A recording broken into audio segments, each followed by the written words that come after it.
الشيطان الرجيم. بسم الله الرحمن الرحيم. ونعوذ بالله من شرور أنفسنا ومن سيئات أعمالنا. من يهده الله فلا مضل له ومن يضلل فلا هادي له.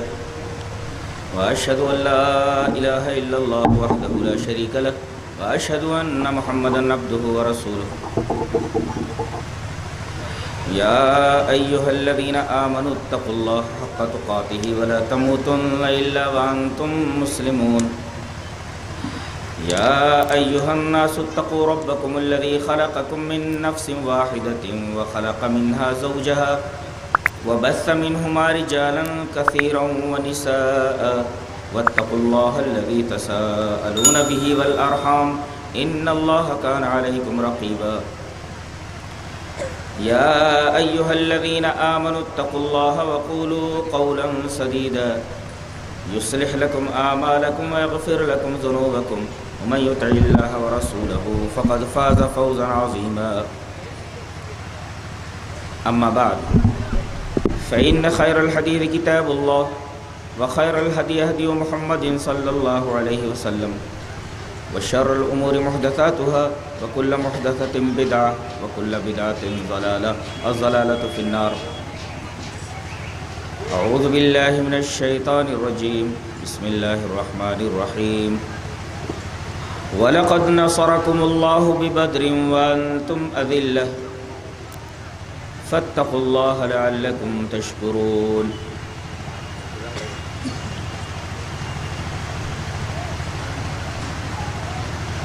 حضرات، علماء کرام، محترم بزرگوں، نوجوان بھائیوں،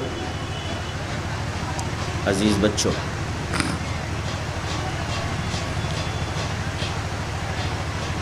گفتگو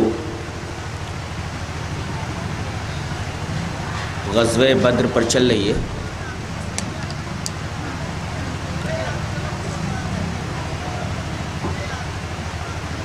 اس موضوع کا ایک حصہ کل آپ نے سماعت فرمایا.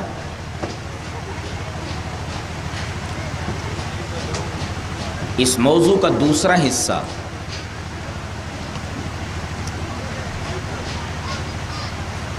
اب ہم آپ کے سامنے پیش کرنے جا رہے ہیں.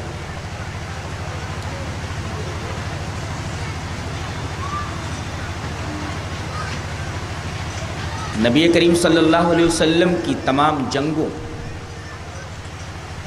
اور آپ کی تمام غزوات میں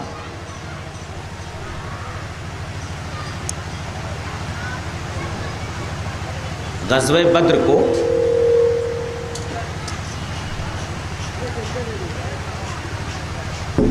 برابر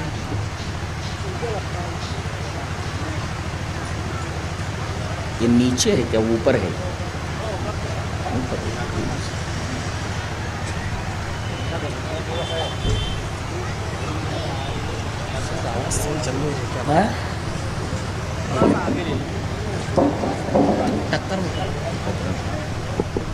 تھوڑا اوپر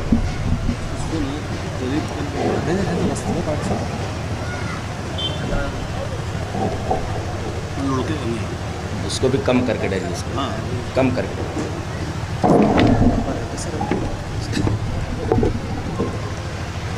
کم کرو اور قریب کر لو. ہاں 2 منٹ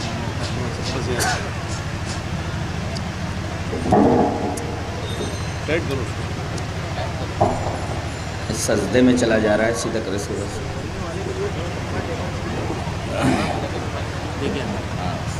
اب رکوع میں جا رہے ہیں.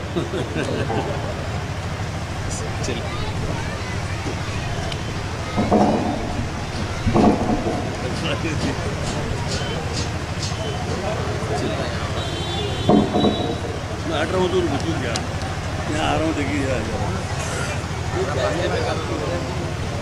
مجھے کھڑے رہنا پڑے گا.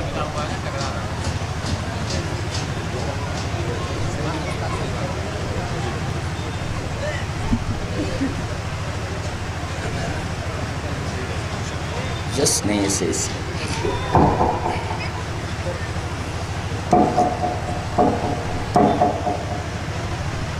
تھوڑا سا ایڈجسٹ کرو ذرا سے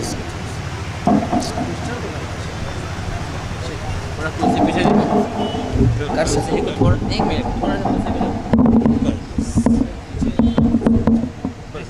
بس ہو گیا، چھوڑ آگے پیچھے نہیں کرنا ہے، اس کو صحیح کرنا ہے، صحیح کرو ٹھیک ہے.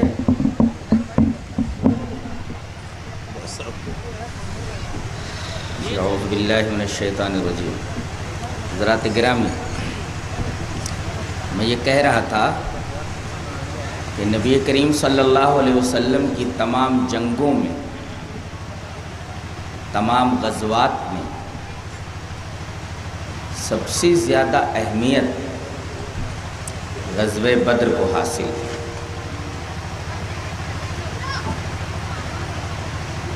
کیونکہ اس جنگ نے انسانیت کا رخ ہی موڑ کر کے رکھ دیا. اسی وجہ سے قرآن حکیم نے اس جنگ کو الفرقان کہا ہے، اور جس دن یہ جنگ ہوئی ہے اس دن کا نام ہی یوم الفرقان رکھ دیا گیا. اللہ نے فرمایا یوم الفرقان یوم التقى الجمعان، یعنی اس جنگ کا نام ہی فرقان رکھ دیا گیا. میں آپ سے پوچھوں کہ فرقان کسے کہتے ہیں؟ آپ محسوس طور پر مجھے سمجھا دیں کہ فرقان کسے کہتے ہیں. ہمارے یو پی کے بہت سارے لوگ یہاں موجود ہوں گے، اور وہ لوگ بھی ہوں گے جو کھیتی باڑی کے فن سے واقف ہیں. ان کو معلوم ہے کہ دو کھیتوں کو جدا کرنے کے لیے ایک میڑ بنا دی جاتی ہے. میڑ، ہم لوگ اس کو میڑ کہتے ہیں. وہ ایک میڑ بنا دی جاتی ہے. یہ میڑ بتاتی ہے کہ یہ کھیت اس کھیت سے الگ ہے، یہ کھیت کسی اور کا ہے اور یہ کھیت کسی اور کا ہے. تو دونوں کھیتوں کے درمیان جو یہ میڑ ہے دیٹ از کالڈ فرقان. اس کو فرقان بولتے ہیں، فرق کرنے والی چیز. اور اگر عالمانہ زبان میں اس کو سمجھنا چاہیں تو یوں کہہ سکتے ہیں کہ رسم الخط الفاصل بین الحق والباطل، دیٹ از کالڈ فرقان. یہ رسم الخط الفاصل بین الحق والباطل، یہ فرقان. اور اگر محسوس طریقے سے اس کو ذہن میں رکھنا ہو تو میڈ کا تصور آپ کے ذہن میں ہونا چاہیے. یہ میڈ دو کھیتوں کو ایک دوسرے سے جدا کر دیتی. ایسے ہی فرقان ایسی چیز کا نام ہے جو یہ بتا دے کہ یہ دودھ ہے، یہ پانی ہے، یہ تیل ہے اور یہ پانی ہے، یہ خیر ہے، یہ شر ہے، یہ حق ہے، یہ باطل ہے، یہ اصلاح ہے، یہ فساد ہے، یہ اچھائی ہے، یہ برائی ہے، یہ نیکی ہے اور یہ بدی ہے، یہ گڈ ہے اور یہ بیڈ ہے. ان دو متضاد چیزوں کے درمیان جو خط ہو، جو فصل کرتا ہو، اسی کو فرقان کہتے ہیں. اس جنگ نے دودھ کا دودھ اور پانی کا پانی الگ کر دیا. کیسے؟ عام طور پر لوگ یہ سمجھتے ہیں کہ جیتنے کے جو ظاہری عوامل ہوتے ہیں، فتح کے جو ظاہری اسباب ہوتے ہیں، وہ عدد اور اعداد ہوتے ہیں، یعنی تعداد اور ساز و سامان۔ تعداد بہت زیادہ ہو اور سامان اسلحہ بہت زیادہ ہو، یہ عدد اور یہ ساز و سامان جس کے پاس زیادہ ہو اسی کو فتح ملنے والی ہے۔ لیکن اس جنگ نے اس تصور کو باطل کر دیا اور یہ کہا کہ دیکھو، ایک ایسے گروہ کے سامنے جو تعداد میں بھی زیادہ ہے، لڑنے کے ساز و سامان میں بھی زیادہ ہے، اس کے مقابلے میں ایک گروہ ایسا ہے جس کی تعداد بہت کم ہے اور ساز و سامان بھی لڑنے کے اس کے پاس نہیں ہے، لیکن جیت انہی لوگوں کی ہوتی ہے جو تعداد میں کم ہوتے ہیں اور لڑنے کے ساز و سامان بھی، اسلحے بھی ان کے پاس کم ہوتے ہیں۔ ظاہر ہے یہ خرق عادت چیز ہے، عام طور پر ایسا نہیں ہوتا۔ یہاں یہ بتا دیا گیا کہ ایک چھوٹی سی جماعت کو ایک بڑی جماعت کے اوپر جو فتح حاصل ہوئی ہے، یہ مادی اسباب اور وسائل سے پرے ایک چیز ہے۔ اس کو کیا کہا جائے؟ یہ کہا جائے گا کہ یہ جو جیتا ہے، جسے فتح حاصل ہوئی ہے، یہ حق پر ہے، اور جو ہار گیا ہے وہ باطل کے اوپر ہے۔ لہذا اس دن نے یہ فرق کر کے بتا دیا کہ اب جو زندہ رہے وہ دلیل پر زندہ رہے، اور جو مرے، جو ہلاک ہو، وہ دلیل کے اوپر۔ یہی وجہ ہے کہ سورہ انفال میں اس فتح و شکست کا جو سبب بیان کیا گیا وہ یہی، لِيَهْلِكَ مَنْ هَلَكَ عَنْ بَيِّنَةٍ وَيَحْيَا مَنْ حَيَّ عَنْ بَيِّنَةٍ۔ اب جو زندہ رہے وہ دلیل پر زندہ رہے، اور جو ہلاک ہو وہ دلیل کے اوپر ہلاک ہو۔ یہ تو فرقان کا مفہوم تھا۔ فرقان کا ایک مطلب یہ بھی سمجھ سکتے ہیں آپ کہ جس دن یہ لڑائی ہوئی، اس سے پہلے پوری انسانیت ایک الگ راستے پر تھی، اور اس دن کے بعد پوری انسانیت وہ نہیں رہ گئی جو پہلے تھی۔ فرق ہو گیا اس دن سے پہلے والی انسانیت کے درمیان اور اس کے بعد والی انسانیت کے درمیان۔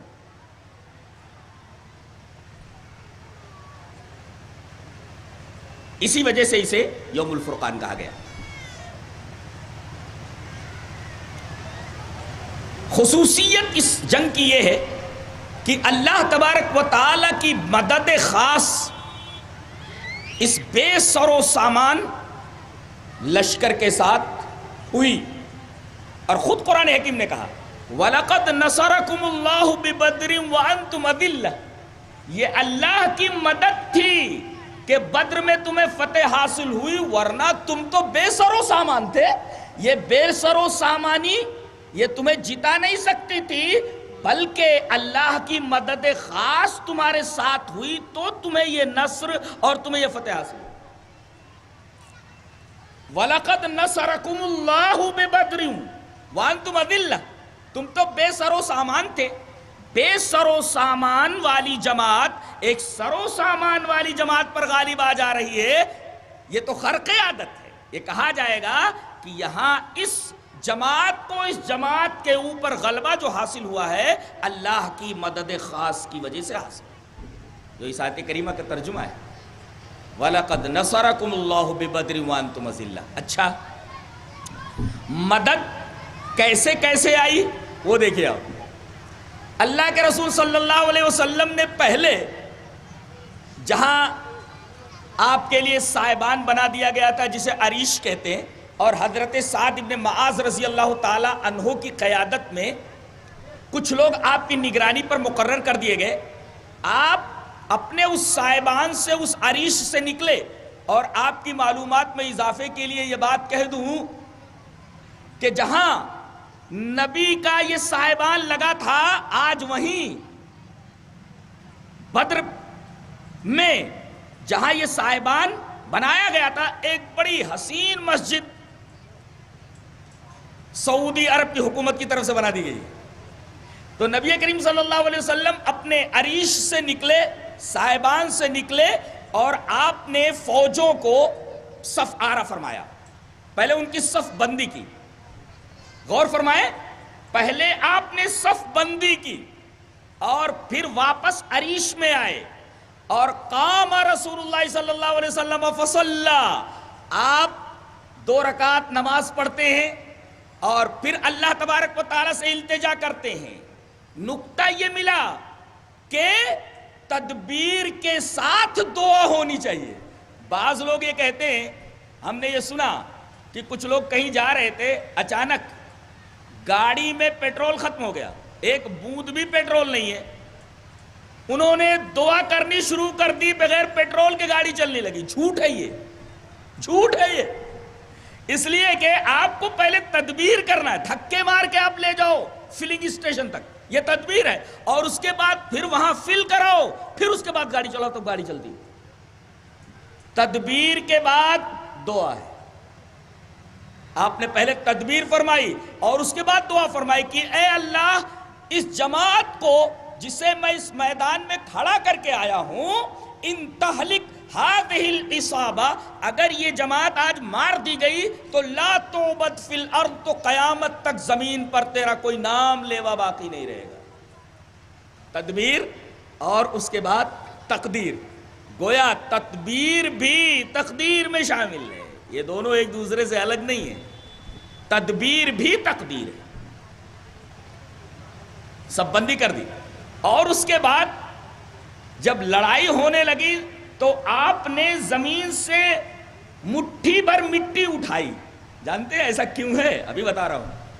آپ نے میدان بدر سے ایک مٹھی مٹی اٹھائی اور ایک جملہ بول کر کے مشرکین کی طرف اچھال دیا، پھینک دیا.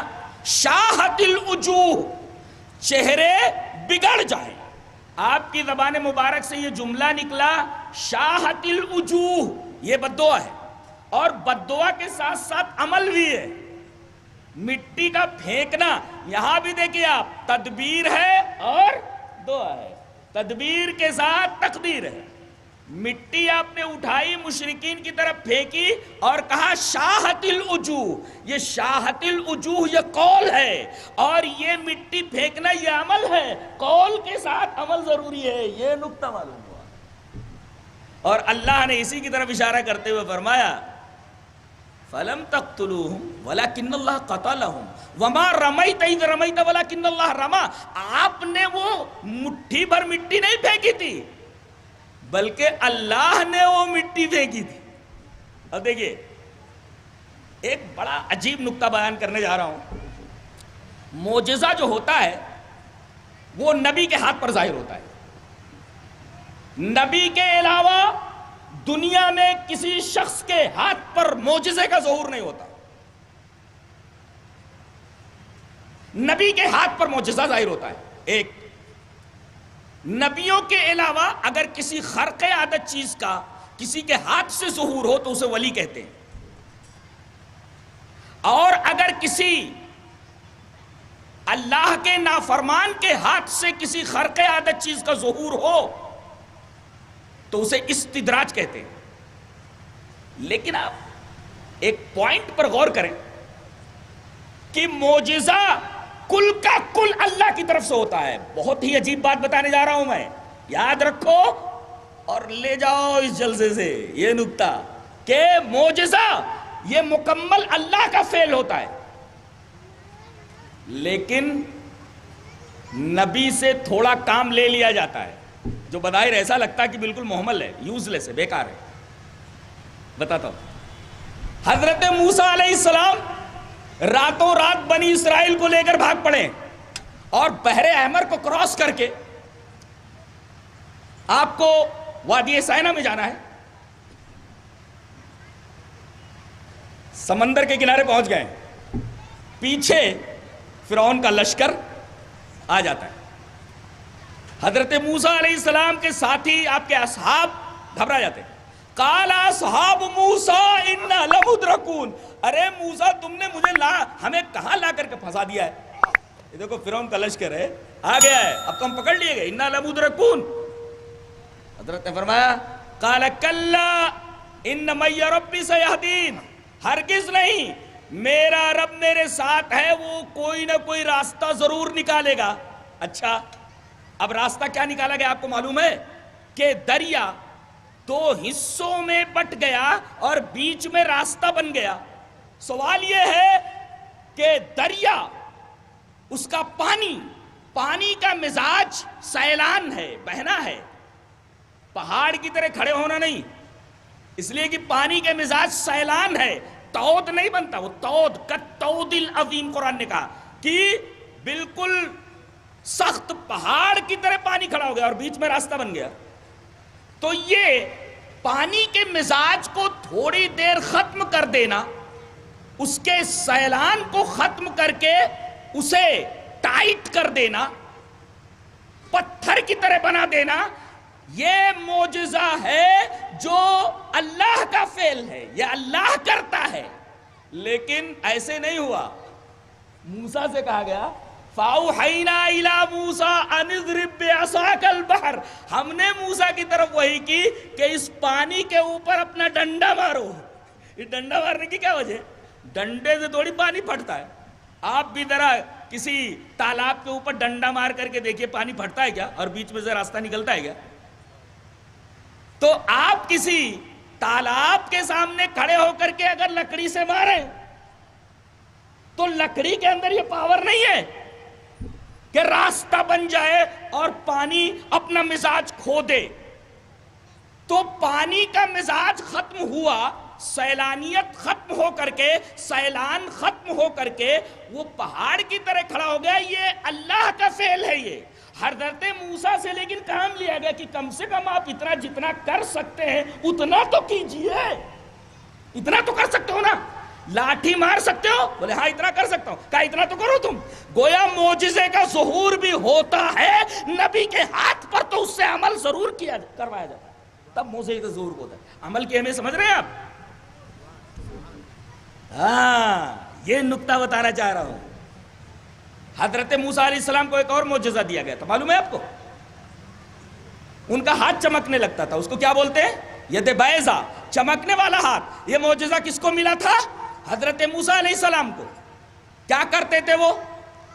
اللہ یہ فرماتا تھا ادخل یدک فی جیبک, اور جب نکالتے تھے تو ہاتھ چمکنے لگتا تھا. سوال یہ ہے کہ ہاتھ کے اندر روشنی پیدا ہو جانا, ہاتھ کا چمکنے لگنا, یہ معجزہ ہے, یہ اللہ کا فعل ہے. لیکن حضرت موسیٰ سے کہا جا رہا ہے اسے پہلے اپنی بغل میں لے جاؤ.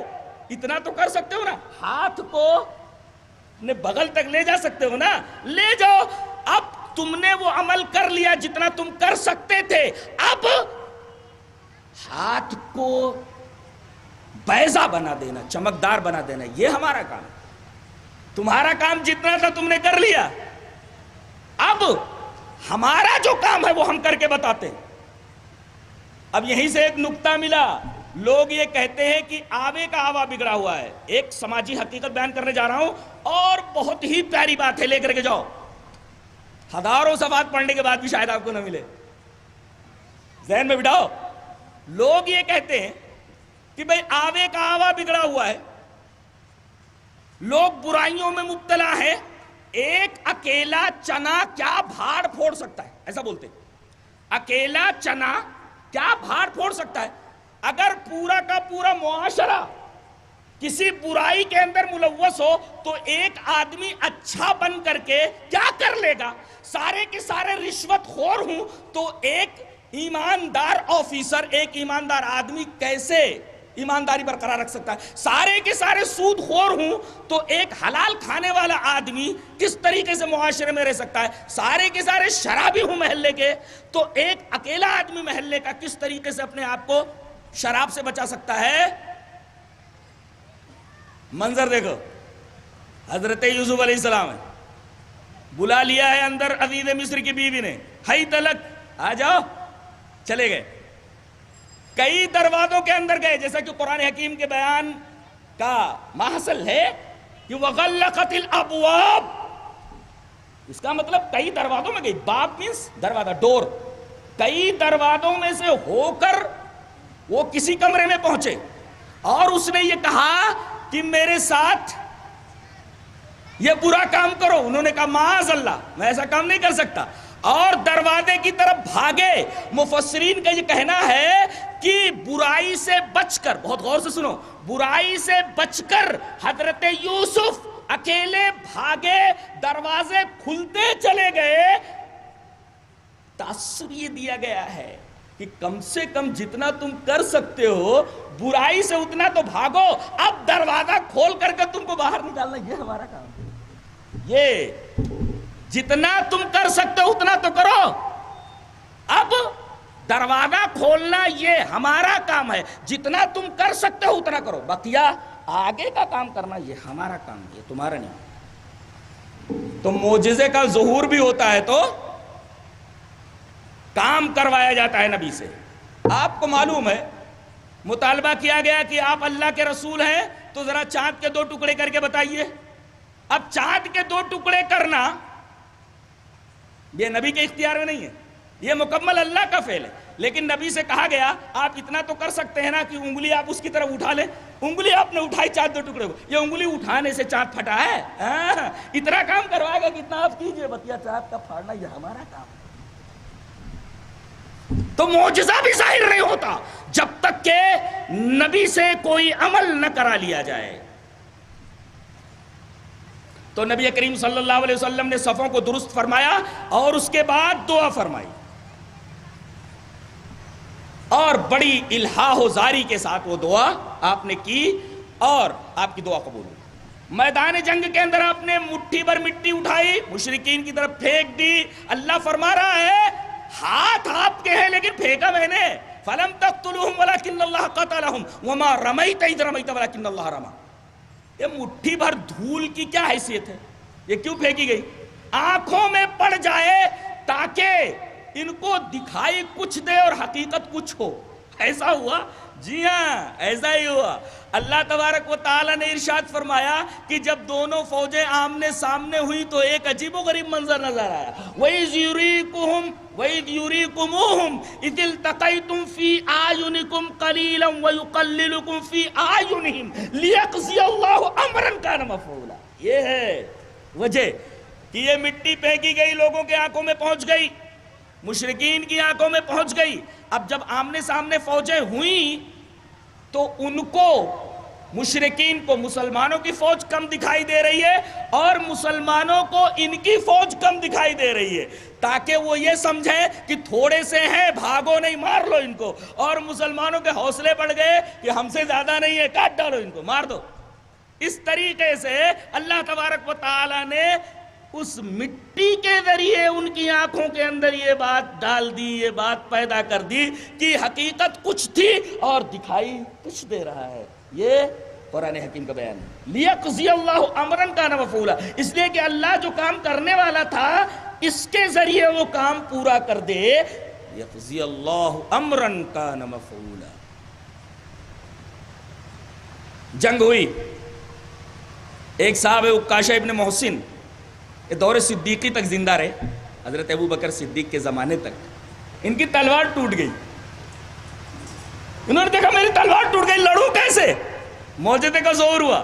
نبی کریم صلی اللہ علیہ وسلم نے ایک لکڑی اٹھائی، لکڑی ہاتھ میں آتے ہی تلوار بن گئی، اور اس تلوار کو آپ نے عکاشہ ابن محسن کے ہاتھوں میں تھما دی، اور اس تلوار کا نام اون پڑا۔ یہ بہت عرصے تک ان کے ساتھ رہی، تلوار کا نام اون، اور دور صدیقی تک یہ زندہ رہے۔ اب آپ دیکھ رہے ہیں کہ تلوار ایسے ہوا میں سے بھی آ سکتی تھی۔ بعض لوگ کہتے ہیں ہم نے موکل پال رکھے ہیں، موکل پال رکھے ہیں. کیا چاہیے آپ کو؟ بولے مٹھائی. کون سی مٹھائی؟ بولے وہ بمبئی کی جو مٹھائی ہے وہ بمبئی کی مٹھائی چاہیے, بمبئی کی مٹھائی چاہیے. اب کیا کرتا ہے وہ آدمی؟ ہاتھ ایسے ہوا میں کرتا ہے اور وہ ڈبہ اس کے ہاتھ میں آ جاتا ہے, ڈبہ اس کے ہاتھ میں آ جاتا ہے. اس طریقے کا استدراج اور اس طریقے کے شعبدے, اس طریقے کے کرتب لوگ دکھاتے ہیں. در حقیقت یہ شعبدہ ہوتا ہے, حقیقت کچھ اور ہوتی ہے. نبی کریم صلی اللہ علیہ وسلم نے لکڑی اٹھائی, دیکھیں لکڑی جو پڑی ہوئی ہے, آپ نے وہ لکڑی پہلے اٹھائی اور جب آپ کے ہاتھ میں آئی تو دیکھیے جو چیز بنی ہے تلوار وہ لکڑی ہے اور وہ لکڑی نبی کے ہاتھ میں. یہاں بھی عمل دیکھیے آپ, نبی کا عمل ہے اور وہ چیز موجود ہے جو بنی ہے تلوار, وہ لکڑی. نبی کریم صلی اللہ علیہ وسلم نے وہ تلوار ان کو تھما دی اور وہ آخر تک لڑتے رہے. یہ حضرت عکاشہ ابن محسن.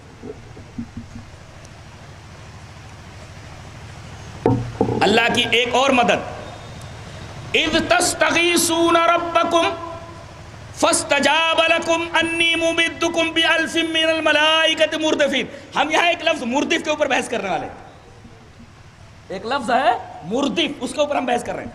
آپ نے دعا کی, مسلمانوں نے دعا کی, اللہ نے ان کی دعا کو قبول کیا اور یہ فرمایا کہ اب میں 1000 فرشتے بھیج رہا ہوں, یہ فرشتے مردفین ہیں. مردف کا مطلب سمجھتے ہیں؟ شعر و شاعری کے اندر ایک ردیف ہوتا ہے, ایک قافیہ ہوتا ہے. ردیف بعد میں ہوتا ہے اور قافیہ پہلے ہوتا ہے. جیسے الہی کاش ہو جائے میری منزل مدینے میں, دل مستر کو مل جائے دوائے دل مدینے میں. بحر حجز مسمن سالم ہے, مفائیل مفائیل مفائیل مفائیل مفائیل مفائیل مفائیل مفائیل. اب آپ دیکھ رہے ہیں کہ الہی کا مفائیل ہو جائے مفائیل, دوائے دل مفائیل, مدینے میں مفائیل. تو دوائے دل, دل یہ قافیہ ہے اور مدینے میں یہ پورا کا پورا ردیف ہے. اس کا مطلب جو بعد میں آئے وہ ردیف. اب یہاں کہا جا رہا ہے کہ فرشتے آ رہے ہیں اور ردیف کی شکل میں آ رہے ہیں. جیسے ردیف آخر میں ہوتا ہے, ایک بوند اب گری, اس کے بعد ایک دوسری بوند, ایک تیسری بوند, بارش ایسے ہی ہوتی ہے. تو گویا کہ باران رحمت کا نزول اس طریقے سے ہوتا ہے, ایک بوند کے بعد ایک بوند, ایسے ہی ایک فرشتہ آ رہا ہے, اس کے بعد دوسرا فرشتہ, تیسرا فرشتہ. فائدہ کیا ہے؟ ابھی چند لوگ ایک جگہ جمع ہوں اور ایک آدمی دیکھے کہ بھئی یہاں کچھ لوگ جمع ہیں, تو اتنا روب مجمع کا اس کے دل پر طاری نہیں ہوتا. اس کے برخلاف اگر ایک آدمی آ رہا ہے, پھر اس کے پیچھے ایک دوسرا آدمی, پھر اس کے پیچھے ایک تیسرا آدمی, جلدی جلدی لوگ نکل کر کے وہاں جمع ہو رہے ہیں, تو آدمی کے دل پر ہیبت طاری ہو جاتی ہے کہ یہ مجمع تو 10 آدمیوں کا کھڑا تھا, ڈرنے کی کوئی بات نہیں, لیکن یہ جو ایک ایک کر کے آ رہے ہیں نہ جانے کتنے ہیں. مردف لا کر کے بتایا گیا کہ فرشتے ایک کے پیچھے ایک آ رہے ہیں تاکہ مشرکین کے اوپر ہیبت طاری ہو. اور یہ سب قرآن حکیم کے اسرار ہیں. اور بارش کا نزول بھی ایسے ہوتا ہے, ایک دم بارش ایسے نہیں گر جاتی ہے کہ چلو کہیں مشک کے اندر رکھی ہوئی تھی گرا دی گئی, بلکہ ایک بوند آتی ہے, ایک بوند کے بعد ایک بوند, ایک بوند, یہ ردیف ہوتا ہے. ایک بوند دوسرے کا ردیف, ایک بوند ردیف ہے تو دوسری بوند قافیہ ہے. الہی کاش ہو جائے میری منزل. اللہ تبارک و تعالی نے ارشاد فرمایا, اذ تستغیثون ربکم فاستجاب لکم انی ممدکم بألف من الملائکۃ مردفین. فرشتے ایک ایک کر کے آ رہے ہیں تاکہ آدمی تھرا اٹھے, اس کا دل لرز جائے کہ ایک ایک کر کے یہ لوگ آ رہے ہیں, پتہ نہیں کتنے آنے والے. آدمی کو اوپر ہیبت طاری ہوتی, ایک ساتھ کوئی چیز دیکھ لے آدمی تو اتنی ہیبت طاری نہیں ہوتی, جبکہ ایک ایک بات دیگر ایک ایک کر کے ہو, اس سے پتہ نہیں چلتا کہ بھئی کتنے لوگ آ رہے ہیں. ارے بھئی 10 آدمی کھڑے ہیں, آدمی مطمئن ہو جاتا ہے کہ یہ 10 نمٹ لیں گے, لیکن اب ایک آدمی آ رہا ہے, اس کے پیچھے ایک پھر ایک پھر ایک, پتہ نہیں چلتا کہ کتنے لوگ آنے والے ہیں. آدمی کو اوپر ہیبت طاری ہو جاتی ہے. یہ مردف کا لفظ یہ عجیب و غریب ہے, میرے پاس الفاظ نہیں کسی لفظ کی شرح کر سکوں. تو اللہ نے فرمایا اذ تستغیثون ربکم فاستجاب لکم انی ممدکم, یہ میری مدد ہے, میں تمہاری مدد کرنے والا ہوں. انی ممدکم بألف من الملائکۃ مردفین. یہ فرشتے آئے. اب ہم سوال کریں گے یہ فرشتے کیوں آئے. بہت پیارا جواب دینے جا رہا ہوں. ارے بھائی ایک فرشتہ آ جاتا, 1 لات اگر جبرائیل مار دے تو میرا خیال ہے کہ پوری زمین تہوبالا ہو جائے. یہ 1000 فرشتے کیوں آ رہے ہیں؟ بِأَلْفٍ, الف means 1000, بِأَلْفٍ مِّنَ الْمَلَائِكَةِ مُرْدِفِينَ, 1000 of angels یہ آ رہے ہیں. 1000 فرشتے آئے, ایک فرشتہ کافی تھا. کیوں فرشتے کیوں آئے؟ اللہ تبارک و تعالیٰ نے اس کے 2 جوابات دیے ہیں. وَمَا جَعَلَهُ اللَّهُ إِلَّا بُشْرَى وَلِتَطْمَئِنَّ بِهِ قُلُوبُكُمْ. کیا جواب ہے اللہ. آدمی پہلے یہ پریشان ہو جا رہا ہے سوچ کر کے کہ بھئی مدد کے لیے فرشتے کیوں آئے. اللہ تبارک و تعالیٰ نے بتایا اس کی 2 وجوہات ہیں. ایک تو یہ کہ فرشتے آ گئے ہیں, ایک معصوم مخلوق کا کسی گروہ کے ساتھ شریک ہونا اس بات کی دلیل ہے کہ یہ معصوم مخلوق جس کے ساتھ ہے وہ غالب ہونے والے لوگ ہیں. فرشتے جس کے ساتھ ہو جائیں وہ لوگ غالب ہونے والے ہیں. یہ غلبے کی اور نصرت کی علامت تھی. اللہ نے اسی کو بشرا کہا, یعنی بشارت تھی کہ یہ گروہ جیتنے والا ہے. وَمَا جَعَلَهُ اللَّهُ إِلَّا بُشْرَى. یہ جو مدد آئی ہے فرشتوں کی, ہو کی ضمیر مدد کی طرف ہے کہ یہ جو مدد آئی ہے اس کا ایک مقصد یہ ہے کہ یہ معصوم مخلوق جس کے ساتھ ہے, یہ نیک لوگ جس کے ساتھ ہیں, در حقیقت یہ علامت ہے اس بات کی کہ جیت انہی کی ہونے والی ہے. ایک اور دوسرے وَلِتَطْمَئِنَّ بِهِ قُلُوبُكُمْ. یہ فرشتے اس لیے آئے, لڑیں یا نہ لڑیں, یہ کچھ کریں یا نہ کریں, لیکن یہ آ کر کے ساتھ میں کھڑے ہیں, چاہے کچھ کریں یا نہ کریں.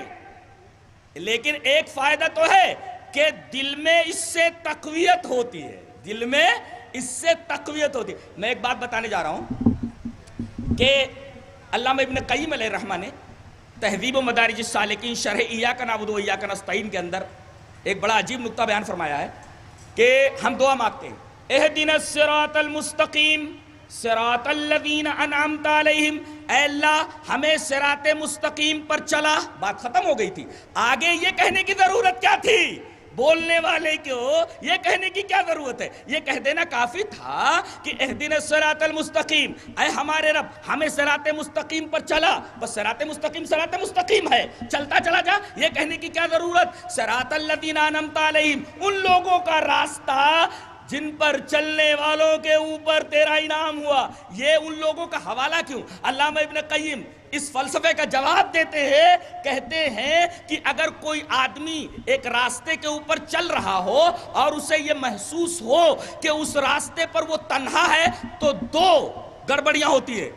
ایک تو یہ کہ اس کی رفتار سست پڑ جاتی ہے, ایک تو اس کی رفتار سست پڑ جاتی ہے. ارے اس راستے پر میں تنہا ہوں, کوئی اور نہیں ہے. اب ادھر دیکھے گا, ادھر دیکھے گا, پیچھے مڑ کر کے دیکھے گا. ظاہر ہے کہ اگر آدمی کو یہ احساس ہو جائے کہ میں جس راستے پر چل رہا ہوں اس راستے پر میں تنہا ہوں تو دائیں دیکھے گا کہ کہیں کوئی تکلیف دہ چیز تو نہیں آ رہی ہے, بائیں دیکھے گا, پیچھے دیکھے گا, آگے دیکھے گا. ظاہر ہے کہ دائیں بائیں آگے پیچھے دیکھنے کی وجہ سے اس کی رفتار سست پڑ جائے گی. یہ حضرت علامہ ابن قیم نے بتایا. تو ایک اگر آدمی کو یہ محسوس ہو کہ میں اکیلا ہوں کسی راستے کے اوپر تو وہ ڈر جائے گا, اور ڈر کی وجہ سے چلنے کی رفتار سست پڑ جائے گی.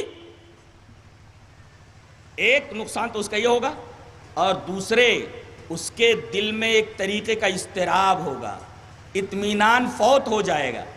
لیکن اگر اسے یہ معلوم ہو کہ میں جس راستے پر چل رہا ہوں آگے کچھ لوگ جا رہے ہیں تو ایک تو اس کی رفتار تیز ہو جائے گی کہ جلدی سے آگے بڑھ کر کے ان کے ساتھ ہو جاؤ, اور تیسرے یہ اطمینان ہو جائے گا کہ میں اس راستے پر تنہا نہیں ہوں بلکہ کچھ لوگ جا رہے ہیں جن پر اللہ کا انعام ہوا ہے. صراط الذین انعمت علیہم, اس راستے پر آگے انبیاء جا رہے ہیں, اس راستے پر آگے شہداء جا رہے ہیں, اس راستے کے اوپر اولیاء جا رہے ہیں, اس راستے کے اوپر صالحین جا رہے ہیں, اس راستے کے اوپر اچھے لوگ جا رہے ہیں. میں اس راستے پر تنہا نہیں ہوں. فرشتے آ رہے ہیں, اطمینان قلب ہے کہ فرشتے ہمارے ساتھ ہیں, ہم تنہا نہیں ہیں. یہ مطلب ہے. سمجھ میں بات آ رہی ہے کچھ؟ جی یہ قرآن حکیم کا بیان ہے. وَمَا جَعَلَهُ اللَّهُ إِلَّا بُشْرَىٰ وَلِتَطْمَئِنَّ بِهِ قُلُوبُكُمْ.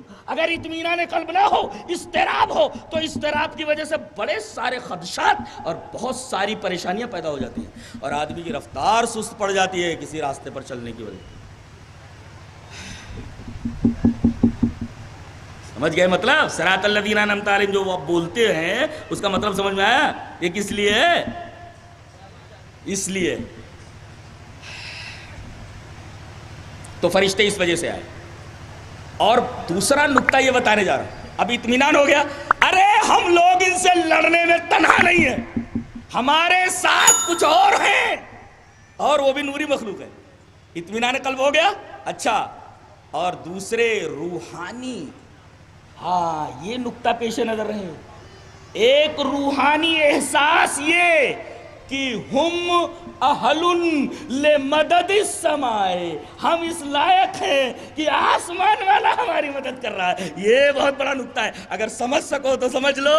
بہت بڑا نقطہ میں نے بیان کر دیا ہے کہ ہم اہل لمدد، ہم اس بات کے اہل ہیں، لائق ہیں کہ آسمان والا ہماری مدد کر رہا ہے.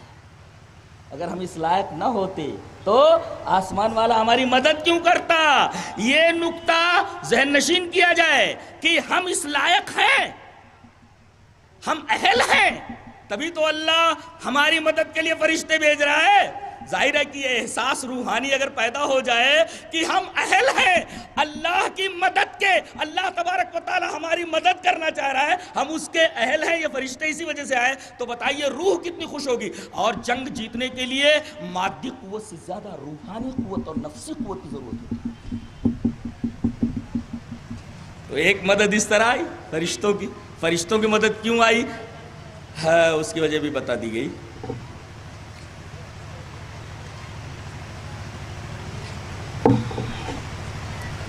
اتنے زیادہ کیوں آئے آپ خود اس کی تشریح کر لیجیے. اگر آدمی کو احساس ہو کہ اس رستے پر ایک ہی دو آدمی ہو تو گھبراہٹ ختم نہیں ہوتی. اگر معلوم ہو کہ بہت سارے لوگ جا رہے ہیں، صراط الذین انعمت علیہم، ایک دو نہیں ہے بہت سارے لوگ ہیں، تو جتنے زیادہ آدمیوں کے اس راستے پر چلنے کا احساس ہوگا اتنا زیادہ آدمی کو اطمینان قلب نصیب ہوگا. یہ ہے مطلب.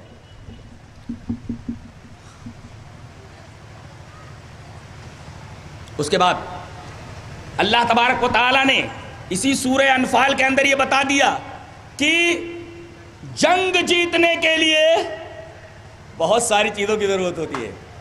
خاص طور سے جنگ وہی لوگ جیتتے ہیں جن کے اندر 5 صفتیں موجود ہوں. 5 صفتیں گنو. انما المؤمنون الذین اذا تلیت علیہم آیاتہ زادتہم ایمانا. ایک تو یہ کہ ان کے پاس ایمان ہوتا ہے ایک، اور ایمان کے ساتھ جب اللہ کی آیتیں ان کے اوپر تلاوت کی جاتی ہیں تو ان کا ایمان بڑھ جاتا ہے. ایک چیز ہے، ایک صفت. انما المؤمنون الذین اذا ذکر اللہ وجلت قلوبہم، دل دھڑک اٹھے. وَإِذَا تُلِيَتْ عَلَيْهِمْ آيَاتُهُ زَادَتْهُمْ إِيمَانًا، اللہ کی آیتیں تلاوت کی جائے تو ان کا ایمان بڑھ جائے. وَعَلَىٰ رَبِّهِمْ يَتَوَكَّلُونَ. 3 الَّذِينَ يُقِيمُونَ الصَّلَاةَ وَمِمَّا رَزَقْنَاهُمْ يُنْفِقُونَ، نماز کے پابند، زکوٰۃ کی ادائیگی کرنے والے. یہ 5 صفتیں جن کے اندر موجود ہوں فتح ان کو ملنے والی ہے. اور اللہ تبارک و تعالیٰ کو عبد مطلوب بندہ کیسا ہوتا ہے؟ ان 5 صفات کا حامل جو ہو وہ بندہ اللہ کو مطلوب ہوتا ہے. ایک کیسا انسان، سپاہی کیسا ہونا چاہیے؟ ارے بولتے بھائی لڑنے کے لیے سپاہی کیسا ہونا چاہیے؟ بولے سپاہی کے اندر یہ اوصاف، یہ ایٹریبیوٹس ہونا چاہیے، ایسا ہونا چاہیے، ویسا ہونا چاہیے، ویسا ہونا چاہیے. اللہ نے بتا دیا کہ سپاہی کیسا ہونا چاہیے جس کے اندر یہ 5 اوصاف ہوں. انما المؤمنون الذین اذا ذکر اللہ وجلت قلوبہم واذا تلیت علیہم آیاتہ زادتہم ایمانا وعلی ربہم یتوکلون الذین یقیمون الصلاۃ ومما رزقناہم ینفقون. یہ 5 صفتیں جس کے اندر موجود ہوں وہ اسلام کا سپاہی ہے. اسلام کا سپاہی بننے کے لیے یہ 5 اوصاف کا ہونا، 5 ایٹریبیوٹس ہونا اس کے اندر.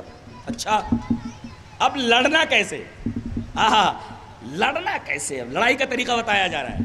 یا ایھا الذین آمنوا اذا لقیتم فئۃ فاثبتوا واذکروا اللہ کثیرا لعلکم تفلحون واطیعوا اللہ ورسولہ ولا تنازعوا فتفشلوا وتذھب ریحکم واصبروا ان اللہ مع الصابرین. فرمایا گیا کہ اب لڑنا کیسے؟ اب ایک گروہ سے آمنا سامنا ہو رہا ہے. یا ایھا الذین آمنوا اذا لقیتم فئۃ. اب لڑائی کا طریقہ بیان کیا جا رہا ہے.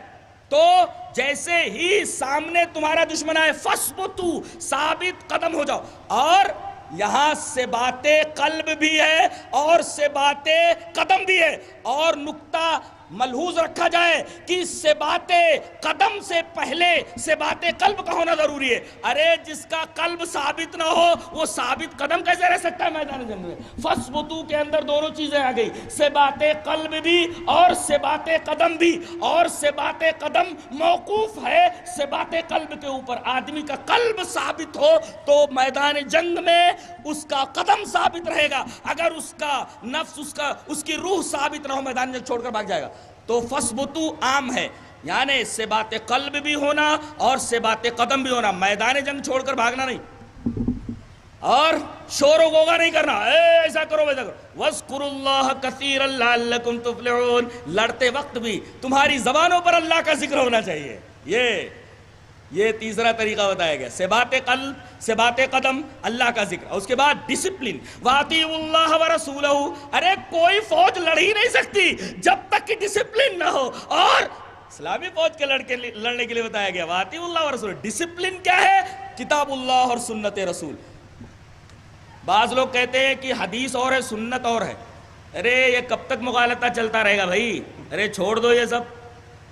میں یہ بولتا ہوں کہ ترمذی شریف کس کی کتاب ہے؟ امام ترمذی کی نا. اس کو کیا بولا جاتا ہے؟ سنن ترمذی. یعنی امام ترمذی نے سنتیں نقل کی ہیں نبی کی، لیکن ساری سنتیں تو حدیث میں. کوئی بھی سنت سمجھی نہیں جا سکتی بغیر حدیث کے، اس لیے کہ نبی کی سنت حدیث ہی میں ہوتی ہے. اگر کوئی یہ کہے کہ میں نے حدیث کو مان لیا ہے تو اس نے اقرار کر لیا کہ میں نے سنت کو بھی مان لیا ہے. اہل الحدیث کہہ دیا اس نے، تو گویا کہ اس نے یہ کہہ دیا کہ میں اہل السنت بھی ہوں. اس لیے کہ سنت موجود ہوتی ہے حدیث کے اندر. حدیث یہ ظرف ہے اور سنت مظروف ہے، اور کوئی مظروف بغیر ظرف کے نہیں پایا جاتا. میں کہتا ہوں بخار کیا ہے؟ الگ سے دکھا دو یہ بخار ہے، دکھاؤ گے ایسا؟ ارے بخار بدن میں ہمیشہ دکھائی دیتا ہے. کہاں پایا جاتا ہے بخار؟ بدن کے اندر. تو حدیث یہ ظرف ہے. جیسے پانی کہاں پایا جاتا ہے؟ بولے بالٹی میں. اب بالٹی ظرف ہے اور پانی مظروف ہے. اب بتائیے بالٹی کو مان لیا گیا ظرف کو، تو مظروف تو اسی کے اندر دکھایا جائے گا. پانی کو تو فضا میں دکھایا نہیں جا سکتا. پانی کیا ہے؟ بولے فضا کے اندر پانی کیسے دکھاؤ گے؟ پانی اگر دکھانا ہے تو آپ ہمیشہ بالٹی کے اندر دکھائیں گے. تو یہ بکٹ کی طرح حدیث پاک جو نبی کی سنتوں کو لیے ہوئے ہے. اگر اس بکٹ کو نکال دیا جائے تو پانی کا کوئی مطلب نہیں، کہیں نہیں دکھایا جا سکتا اس کو. یہ دھوکہ دینا بند کرو. حدیث اور سنت، اگر حدیث کا اقرار کر لے آدمی سنت کا اقرار کرنے والا ہے. اب ڈسپلن، اور ڈسپلن میں کیا ہے؟ اللہ اور اس کے رسول کو فالو کرو. کتاب اللہ سنت رسول کو فالو کرو. وَأَطِيعُوا اللَّهَ وَرَسُولَهُ. اچھا آخر میں اب یہ تو پازیٹیو چیزیں ہو گئی. سے باتیں قلب ہونا چاہیے، سے باتیں قدم ہونا چاہیے، اللہ کا ذکر ہونا چاہیے اور ڈسپلن ہونی چاہیے. اب کیا نہیں ہونا چاہیے؟ وَلَا تَنَازَعُوا. آپس میں جھگڑا نہ کرو. اگر جھگڑا کرو گے، اختلاف کرو گے تو فَتَفْشَلُوا وَتَذْهَبَ رِيحُكُمْ. کمزور پڑ جاؤ گے، تمہاری ہوا اکھڑ جائے گی. کمزور پڑ جاؤ گے، تمہاری ہوا اکھڑ جائے گی. یہ آپس میں اختلاف کا نتیجہ ہے. اور جس بھی تنظیم کے اندر یہ تنازع راہ پا جائے اس تنظیم کی ناکامی مقدر ہے. پنپ نہیں سکتی وہ تنظیم جس کے اندر تنازع، اختلاف، لڑائی جھگڑا راہ پا جائے. ایسی تنظیم کوئی کام نہیں کر سکتی. لکھ لو وَلَا تَنَازَعُوا فَتَفْشَلُوا وَتَذْهَبَ رِيحُكُمْ. اچھا تنازع سے بچنے کے لیے، جھگڑا لڑائی سے بچنے کے لیے کیا کیا جائے؟ وَاصْبِرُوا. اس کے اندر ایک نسخہ بتایا گیا کہ صبر کرو. ان اللہ مع الصابرین. اللہ صبر کرنے والوں کے ساتھ ہے. یہ لڑائی کا طریقہ بتایا گیا کہ لڑنا کیسے ہے. اور اسلام میں احترام جان کی اتنی عظمت ہے کہ ایک انسان کا قتل پوری انسانیت کا قتل مانتا ہے. یہ تو آپ کو معلوم ہے. اور اللہ کے رسول صلی اللہ علیہ وسلم جب بھی جنگ میں جاتے اور جنگ میں بھیجتے تو ایک نصیحت کرتے. وہ نصیحت کیا ہے وہ دیکھو. کہتے ہیں کہ مسلمان ٹیررسٹ ہیں. اللہ اکبر. یہاں احترام جان کی اتنی اہمیت ہے کہ ایک آدمی کا قتل پوری انسانیت کا قتل مانا گیا. اسلام ٹیررزم کو ہوا کیسے دے سکتا ہے اور ایک مسلمان ٹیررسٹ کیسے ہو سکتا ہے؟ یہ الزام ہے. حدیث اس طرح وان خالد بن الفزر حدثني انس بن مالك رضی اللہ تعالی عنہ ان رسول اللہ صلی اللہ علیہ وسلم قال انطلقوا بسم الله وبالله وعلى ملة رسول الله لا تقتلوا شيخا فانيا ولا طفلا ولا صغيرا ولا امرأة ولا تغلوا وزموا غنائمكم واصلحوا واحسنوا ان الله يحب المحسنين. رواه ابو داؤد في کتاب الجہاد. حضرت امام ابی داؤد رحمہ اللہ ابو داؤد شریف کتاب الجہاد کے اندر یہ روایت اسی طریقے سے لائے. راوی حضرت انس بن مالک. حضرت انس بن مالک فرماتے ہیں کہ نبی کریم صلی اللہ علیہ وسلم جب جنگ میں صحابہ کرام کو بھیجتے تو پہلے یہ بولتے انطلقوا بسم اللہ, اللہ کے نام کے ساتھ چلنا شروع کرو, اللہ کا نام لو چلو بسم اللہ. اور پھر باللہ, اللہ کی مدد مانگتے رہو. ایک تو اللہ کا نام تمہاری زبان پہ, دوسرے اللہ کی مدد مانگتے رہو, اور تیسرے وعلی ملت رسول اللہ, اللہ کے رسول صلی اللہ علیہ وسلم کی سنتوں کو, آپ کے طریقے کو ملحوظ رکھو. اور لا تقتلوا شیخا فانیا, کسی بوڑھے آدمی کے اوپر تمہاری تلوار نہ اٹھے, ولا طفلا, کسی بچے کے اوپر تمہاری تلوار نہ اٹھے, ولا امراتا, کسی عورت کے اوپر تمہاری تلوار نہ اٹھے, کسی صغیر کے اوپر, چھوٹے بچے کے اوپر تلوار نہ اٹھے. بوڑھے کے اوپر تمہاری تلوار نہیں اٹھنی چاہیے, کسی عورت کے اوپر تمہاری تلوار نہیں اٹھنی چاہیے, کسی بچے کے اوپر تمہاری تلوار نہیں اٹھنی چاہیے, جو ہتھیار ڈال دے اس کے اوپر تلوار نہیں اٹھانی چاہیے. اللہ. اور آپ کو معلوم ہے جنگ احد کے اندر ایک صحابی ہے حضرت سماک ابن خارشہ. سماک ابن خارشہ ہیں, ابو دجانہ ان کا لقب ہے. نبی کریم صلی اللہ علیہ وسلم نے فرمایا یہ میری تلوار ہے, یہ سیف محمدی ہے, یہ محمد صلی اللہ علیہ وسلم کی تلوار ہے. کون ہے جو اس تلوار کا حق ادا کرتا ہے؟ ہر ایک کی تمنا تھی کہ میں اس تلوار کا حق ادا کروں, اس لیے کہ یہ تلوار نبی کی تلوار ہے. حضرت عمر کی خواہش یہ تھی کہ اس تلوار کا حق ادا میں کروں, حضرت ابو بکر کی خواہش تھی کہ اس تلوار کا حق ادا میں کروں, تمام صحابہ کرام کی خواہش تھی اس تلوار کا میں حق ادا کروں. لیکن آپ صلی اللہ علیہ وسلم نے اپنی یہ تلوار ایک مشہور صحابی حضرت سماک ابن خارشہ کو دیا اور کہا کہ سماک یہ تلوار تم لے سکتے ہو. انہوں نے کہا کہ اللہ کے رسول یہ تلوار مجھے دیجئے, لیکن آپ نے کہا کہ اس تلوار کا ایک حق ہے. اے اللہ کے رسول آپ کی اس تلوار کا کیا حق ہے؟ فرمایا کہ یہ تلوار یہ محمد کی تلوار ہے صلی اللہ علیہ وسلم. یہ تلوار کسی بچے کے اوپر نہیں اٹھنی چاہیے, یہ تلوار کسی بوڑھے کے اوپر نہیں اٹھنی چاہیے, اور یہ تلوار کسی عورت کے اوپر نہیں اٹھنی چاہیے, یہ تلوار کسی ایسے آدمی کے اوپر نہیں اٹھنی چاہیے جو ہتھیار ڈال دے. اللہ اکبر. یہ محمد کی تلوار ہے, یہ ہمارا نبی ہے, یہ قائد ہے, جنگ کے اصول بتا رہا ہے کہ بچے کے اوپر تلوار نہیں اٹھا. یہ کہتے بم کہیں لگا دیا. ارے بھائی بم آپ لگا دے رہے کہیں پر, کوئی بھی لگا دے رہا, جبکہ میرا خیال ہے کہ مسلمان ایسا سوچ بھی نہیں سکتا, اس لیے کہ احترام جان کی اتنی عظمت ہے اس کے ہاں, اس چیز کا کوئی تصور ہی نہیں اسلام کے اندر. ارے لگا اس میں بچہ بھی مر سکتا ہے, اس میں عورت بھی مر سکتی ہے, اس میں بوڑھے بھی مر سکتے ہیں. ارے جب بوڑھوں کو مارنا حرام قرار دے دیا گیا, نبی نے منع فرمایا کہ بچے کے اوپر تلوار نہیں اٹھنا, بوڑھے کے اوپر تلوار نہیں اٹھنا, تو اس طریقے کی حرکت کو اسلام کیسے پسند کر سکتا ہے؟ لہذا اسلام نہ تو ٹیررزم کی ہوا دیتا ہے اور نہ تو اس کا کوئی شائبہ دین اسلام کے اندر پائے جاتے ہیں. تو سراپا سلم ہے, سراپا شانتی ہے, امن ہے.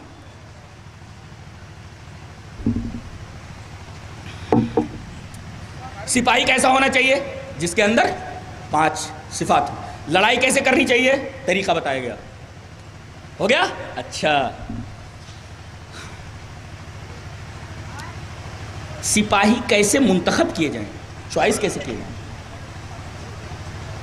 یہ پہلی چیز لڑنے کے لیے, اور یہ نقطہ ہر تنظیم کے لیے ضروری ہے, ہر گروہ کے لیے ضروری ہے, ہر جمعیت اور ہر جماعت کے لیے ضروری ہے. پہلا نقطہ کیا؟ اختیار الرجل المناسب للعمل المناسب. مناسب کام کے لیے مناسب آدمی کو چننا. کام کچھ ہے اور آدمی اس لائق نہیں, اس عہدے پر بٹھا دیا گیا, وہ تو خراب ہی کرتا اس معاملے کو. یہی حال ہماری تنظیموں کا ہے, ہمارے گروہوں کا ہے. نبی کریم صلی اللہ علیہ وسلم کی سنت کو ملحوظ نہیں رکھا گیا, چند چیزوں کو سنت سمجھ لیا گیا ہے, جبکہ سنت زندگی کے تمام شعبوں میں جاری ہونی چاہیے. اختیار الرجل المناسب للعمل المناسب. مناسب جگہ جو ہے, مناسب کام, اس کے لیے اس کام کو کرنے والا, صحیح طریقے سے کرنے والا آدمی اپوائنٹڈ ہونا چاہیے. کام کچھ ہے, کام کرنے کا سلیقہ ہی نہیں, آدمی بٹھا دیا گیا, کام کا تو ستیہ ناش کرنے ہی والا. اختیار الرجل المناسب للعمل المناسب. مناسب کام کے لیے مناسب آدمی کو چننا ضروری ہے, ورنہ تنظیم تباہ و برباد ہو جائے گی. اور آج کل یہی ہو رہا ہے, آج کل یہ ہو رہا ہے. بجائے اس کے کہ کسی مناسب کام کے لیے مناسب آدمی کو چنا جائے، چاپلوس، فتین، بے غیرت لوگوں کو وہاں پر بٹھا دیا جاتا ہے، جن کا مقصد صرف فوائد دنیاوی حاصل کرنا ہے، ان کا مقصد مفاد اخروی حاصل کرنا نہیں ہے۔ تو کسی تنظیم کے بگاڑ اور کسی لشکر کی شکست کا سب سے بنیادی وجہ، سب سے بنیادی سبب یہی ہے کہ اختیار الرجل المناسب للعمل المناسب کا خیال نہ رکھا جائے۔ جنگ کو جیتنے کے لیے اور کسی تنظیم کی کامیابی کے لیے دوسری شرط، قیادت اچھی ہو اور ماننے والے لوگ اس کے جو پیچھے ہیں اس قیادت سے متفق ہوں، یعنی قائد کے اندر وہ قائدانہ صلاحیت ہو۔ یہ بھی ہمارے اندر نہیں ہے، قائدانہ صلاحیت موجود نہیں، چلو قائدانہ صلاحیت موجود ہے مگر لوگ اس کی قیادت کے اوپر متفق نہیں ہیں، ظاہر ہے کہ اختلاف ہونے والا۔ یہ دوسری چیز ہے۔ تیسری چیز ہے کہ آدمی جب میدان میں آئے تو لڑائی کا انداز جو ہو وہ ایک نیا انداز، ایک نیا اسلوب ہو۔ نبی کریم صلی اللہ علیہ وسلم نے کیا کیا؟ پہلے صف بندی فرمائی ایک، اور اس کے پیچھے ایک صف قائم فرمائی، اور آپ کو معلوم ہے کہ آپ نے تمام سپاہیوں سے یہ کہا کہ دیکھو پہلے تیر چلانا، علی خصومہم النبال، اپنے دشمنوں کے اوپر پہلے تیر چلانا، اور دیکھو دوسری شرط، تیر جب چلانا اس وقت جب دشمن قریب ہو۔ کیوں؟ اس لیے کہ دور سے اگر دشمن کے اوپر تیر چلاؤ گے تو تمہارے نشانے خطا بھی ہو سکتے، تیر ضائع بھی ہو سکتا ہے، لہذا کم سے کم تیروں میں زیادہ سے زیادہ تم فائدہ حاصل کر سکو، لہذا ایک تو تیر چلانا، اور کب چلانا؟ جب دشمن قریب آ جائے تب، تاکہ نشانہ خطا نہ ہو، اور جب لشکر سے منظم ہو جائے، مٹ بھیڑ ہو جائے، تب آخر میں تلوار نکالو۔ یہ نبی کریم صلی اللہ علیہ وسلم کی قائدانہ صلاحیت تھی، لڑائی کا یہ اسلوب آپ نے بتایا کہ لڑنا اس طریقے سے۔ اور دیکھو اگلی صف اگر کمزور پڑنے لگے تو پیچھے جو لوگ ہیں وہ آگے والے لوگوں کی مدد کریں، اس وجہ سے آپ نے 2-3 صفیں قائم فرمائی میدان جنگ کے اندر۔ تیسری چیز عقیدہ راسخہ، آپ کے پاس سامان بھی ہے، آپ کے پاس تنظیم بھی، آپ کے پاس مناسب لوگ بھی ہیں، لیکن اگر آپ کے پاس عقیدہ راسخ نہیں ہے، عقیدہ راسخ کا مطلب جانتے ہیں آپ؟ لڑنا اللہ کے لیے ہو، دنیا کے لیے نہ ہو۔ یہاں مشرکین ہارے کیوں؟ ان کی لڑائی دنیا کے لیے تھی، مسلمان جیتے کیوں؟ اس لیے کہ ان کی لڑائی اللہ کے لیے تھی۔ یہ عقیدہ راسخ ہونا ضروری ہے ایک جنگ کے اندر کامیابی کے لیے۔ اور آخری چیز معنویات عالیہ، یعنی آدمی کا ظاہر اچھا ہونے کے ساتھ ساتھ وہ معنوی اقدار کا بھی حامل ہو، اس کے اچھے اخلاق ہوں، اس کا دل اچھا ہو، اس کی زبان اچھی ہو، اس کی آنکھ اچھی ہو، اس کے اخلاق اچھے ہوں، یعنی معنوی اقدار کا حامل ہو، سب کچھ ہو مگر اس کے اخلاق اچھے نہ ہو، چڑچڑا آدمی ہو، کبھی بھی کسی جنگی مہم پر جانے کے لیے لوگوں کو مصیبت میں پھنسا سکتا ہے اور خود بھی مصیبت میں پھنس سکتا ہے۔ تیسری چیز، کسی بھی کام کے کرنے کے لیے مشورے کی ضرورت ہے۔ آپ نے جس جگہ پڑاؤ ڈالا تھا وہاں بالو ایسا تھا کہ اونٹوں کے پیر دھنس جاتے تھے، اور لوگ جب چلتے تھے تو ان کے بھی پیر بھی گھس جاتے تھے۔ حضرت حباب ابن منذر آئے اور کہا کہ اللہ کے رسول یہ پڑاؤ آپ نے جہاں ڈالا ہے یہ اللہ کے حکم سے ہے، یہ آپ کی تدبیر ہے یا یہ اللہ تبارک و تعالیٰ کا امر ہے؟ کہا کہ نہیں یہ میری تدبیر ہے، اللہ تبارک و تعالیٰ کا حکم نہیں ہے یہ۔ تو آپ نے فرمایا حضرت حباب نے کہ اللہ کے رسول یہ جگہ مناسب نہیں ہے، بلکہ آگے چل کر کے چشموں کے اوپر قبضہ کر لیا جائے یہ مناسب۔ اور نبی کریم صلی اللہ علیہ وسلم نے ان کے اس مشورے کو قبول فرمایا۔ پتہ یہ چلا کہ اچھے مشورے کو قائد کو قبول کرنا چاہیے، اگر کوئی اچھا مشورہ دے تو اس مشورے کو قبول کرنا چاہیے۔ اور یہ بھی معلوم ہوا کہ قائد کو اچھا مشورہ دینے والے موجود ہوں، غلط روٹ پر ڈالنے والے لوگ اگر موجود رہیں گے تباہ و برباد ہو جاتی ہے ایسی تنظیم، تباہ و برباد ہو جاتا ہے۔ ایسا کرو۔ جنگ بدر خالی واقعہ نہیں ہے، دیکھیے یہ مشورے کی اہمیت ہے۔ اور ایک اور چیز، استکشاف قوت الاعداء، لڑنے سے پہلے یہ دیکھ لینا کہ سامنے والے کی طاقت کتنی ہے، تب لڑائی کی جائے۔ اللہ اکبر، کتنی عجیب و غریب بات ہے نہیں؟ اب آپ لڑنے کے لیے جا رہے ہیں سامنے والے کے پاس توپ ہے، آپ کے پاس لاٹھی ہے، تو توپ کے سامنے آپ لاٹھی چلائیں گے؟ نہیں، پہلے آپ آدھا کی قوت کو، سامنے والے کی قوت کو سمجھ لیں، پتہ لگا لیں۔ نبی کریم صلی اللہ علیہ وسلم نے آتے ہی حضرت زبیر بن عوام، حضرت علی اور حضرت سعد بن ابی وقاص کو بھیجا اور کہا کہ جاؤ آگے دیکھو کوئی ہے۔ ایک سکے کو پکڑ کر کے لے آئے، 2 سکے تھے، اور ان سے پوچھا گیا تو ان لوگوں نے یہی بتایا کہ ہر روز 10 اونٹ یا 9 اونٹ کاٹے جاتے۔ نبی کریم صلی اللہ علیہ وسلم نے اندازہ کیا کہ 1 اونٹ اگر 100 آدمی کھاتے ہیں تو اس طریقے سے 10 اونٹ کے اندر اور 9 اونٹ کے اندر 900 اور 10 اونٹ کے اندر 200، تقریباً یہ لشکر 1000 یا 900 کا ہے۔ یہ دیکھیے اکتشاف و قوت الاعداء، سامنے والے کی قوت کو پہچاننا، پتہ لگانا کہ اس کے پاس قوت کتنی ہے۔ اب آئیے، جنگ کے اندر ایک بڑی عجیب بات ہوئی، بڑی عجیب بات ہوئی۔ حضرت عبد الرحمن بن عوف بتاتے ہیں کہ میں لڑ رہا تھا، اچانک 2 بچے نوجوان، یہ میرے دائیں ایک بائیں، میں نے کہا بیٹے کون؟ کہا کہ میں معاذ ابن عمر ابن جموح، تم؟ بولے معوذ ابن عفرا۔ کیا چاہیے بیٹا؟ کہا کہ چچا اس میں بتائیے اللہ کا دشمن ابو جہل کدھر ہے، کون ہے وہ؟ اس لیے کہ ہم لوگ مدینہ کے رہنے والے ہیں اور ہم لوگوں کو معلوم نہیں وہ ہے کون۔ کہا کیا بات؟ کہا کہ سنا ہے ہمارے نبی کو گالیاں بہت دیتا ہے، برا بھلا بہت بولتا ہے، اور ہم لوگوں نے آج طے کر لیا ہے کہ اس لشکر کے سپہ سالار کو، اس اللہ کے دشمن کو ہمیں چھوڑنا نہیں ہے۔ حضرت عبد الرحمن بن عوف نے دونوں کو دیکھا اور مسکرایا، کہا کہ بیٹا وہ جو نظر آ رہا ہے نا پگڑ والا، پکڑو اس کو۔ حضرت معاذ ابن عمر آگے بڑھے اور حضرت معوذ ان کے پیچھے۔ معاذ ابن عمر نے اس کی پنڈلی کے اوپر وار کیا، اس کی پنڈلی کٹ گئی، نیچے گرا وہ۔ اس سے پہلے کہ اس کو قتل کرتے، اکرمہ ابن ابی جہل، ابو جہل کے بیٹے جو بعد میں ایمان لائے، حضرت اکرمہ آگے بڑھے اور فوراً حضرت معاذ ابن عمر ابن جموح کے ہاتھ کے اوپر وار کیا۔ ان کا ہاتھ کٹ کر کے لٹک گیا، ایک نس تھی اس کی وجہ سے وہ ہاتھ لٹک رہا تھا، اور لڑنے میں ان کو تکلیف ہو رہی تھی، وہ دوسری طرف مڑ گئے، اس لیے کہ اکرمہ اپنے باپ کو بچانے میں لگ گئے۔ حضرت معوذ آئے اور اکرمہ ایک طرف ہوئے لڑنے کے لیے جب، تو انہوں نے آ کر کے ایک وار اور کیا حضرت معوذ ابن عفرا نے۔ بعد میں حضرت عبداللہ ابن مسعود آئے، دیکھا کہ اس کی سانس چل رہی ہے، اس کے سینے پر چڑھ کر بیٹھ گئے۔ کہا کہ کون؟ کہا کہ عبداللہ ابن مسعود۔ کہا کہ ذرا نیچے سے گردن کاٹنا تاکہ معلوم ہو کسی بڑے سردار کی گردن ہے، اور مجھے افسوس مرنے کا نہیں ہے، بلکہ افسوس اس بات پر ہے کہ مجھے مارنے والا کوئی تاجر نہیں ہے بلکہ ایک کسان ہے، عکار ہے، عکار کے ہاتھوں مارا جا رہا ہوں میں۔ یہ اتنا متکبر تھا، اتنا متکبر تھا، جیسے ہمارے ہاں چلتا ہے نہیں ہے کہ یہ فلاں مومن ہے، یہ فلاں انصاری ہے، یہ فلاں ہے، یہ فلاں ہے۔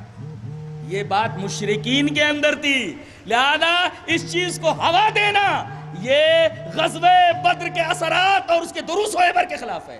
اس نے یہی کہا تھا کہ ارے میں تاجر اور تو کسان، ایک تاجر کا ایک کسان سے کیا مبالغہ؟ ایسے ہی تو ہے کہ یہ فلاں قبیلے کا، یہ فلاں قبیلے کا ہے، اور ہم لوگوں کو انہی قبیلوں کا نام دے کر کے لڑایا جاتا ہے، جیسا کہ اس بدماش نے اپنی اس شراست کا حوالہ دیا، خاندانی چیز کا حوالہ دیا۔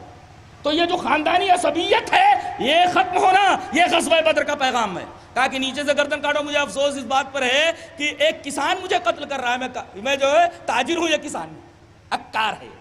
یہ غزوہ بدر کا ایک سبق ہے کہ ہمارے درمیان یہ جو نسلی اور قبائلی عصبیت ہے ختم ہونی چاہیے۔ منڈی کاٹ لی گئی، سر کاٹ کر نبی کریم صلی اللہ علیہ وسلم کے پاس لایا گیا۔ نبی نے فرمایا ھذا فرعون ھذہ الامہ، ارے یہ اس امت کا فرعون ہے۔ تو کوئی سوال کرے کہ اس امت کا فرعون کون؟ جواب ابو جہل۔ نبی کریم صلی اللہ علیہ وسلم نے فرمایا یہ اس امت کا فرعون ہے۔ اور میں نے ایک سوال یہ کیا تھا کہ حضرت جبرائیل علیہ السلام آئے ہیں فرشتوں کے ساتھ اور وہ گھوڑی پر سوار ہیں کہ گھوڑے پر سوار ہے؟ دلیل یہ حدیث پاک، فحدثنی خارجۃ بن ابراہیم قال قال رسول ان ابی قال قال رسول اللہ صلی اللہ علیہ وسلم لجبریل من قال فی بدر من الملائکہ اقبل حیزوم فقال جبریل ما کل اہل السماء عارف، رواہ البیہقی فی دلائل النبوہ۔ دلائل النبوہ کے اندر امام بیہقی صحیح سند کے ساتھ اس روایت کو لائے کہ حضرت جبرائیل سے نبی کریم صلی اللہ علیہ وسلم نے پوچھا کہ فرشتوں میں سے کس فرشتے نے کہا تھا لڑتے وقت؟ حضرت عباس فرماتے ہیں کہ ایک سپاہی، مسلمان سپاہی ایک کافر کو دوڑا رہا تھا، اس کے قریب پہنچنے سے پہلے آواز آئی اقبل حیزوم، حیزوم آگے بڑھ، اقبل مانے آگے بڑھ، حیزوم آگے بڑھ.